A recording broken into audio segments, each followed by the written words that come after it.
ସମସ୍ତଙ୍କର ପ୍ରିୟ ପ୍ରଧାନମନ୍ତ୍ରୀ ଲାଲକିଲ୍ଲା ପ୍ରାଚୀର ଉପରେ ଘୋଷଣା କରିଛନ୍ତି। ଏଥର ବାଲିଯାତ୍ରାରେ ଘଟିଲା ଏକ ନିଆରା ଘଟଣା।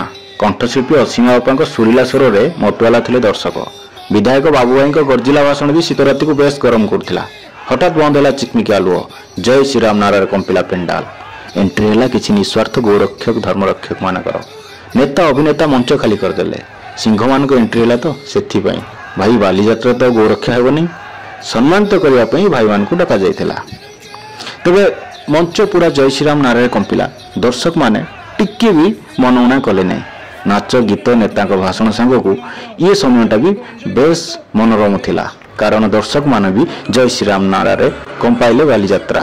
ଭିଡ଼ିଓଟି କରିବାର ଉଦ୍ଦେଶ୍ୟ ହେଉଛି କ'ଣ ନା, ଏମିତି ଯଦି ବଡ଼ ବଡ଼ ମଞ୍ଚରେ ଏମିତି ନିଃସ୍ୱାର୍ଥ ଗୋରକ୍ଷ ଗୋସେବକମାନଙ୍କୁ ସମ୍ମାନିତ କରାଯିବ, ହୁଏତ ଆଗକୁ ନିଃସ୍ୱାର୍ଥପର ସେବା ବଢ଼ି ବଢ଼ି ଚାଲିବ। ଧନ୍ୟବାଦ।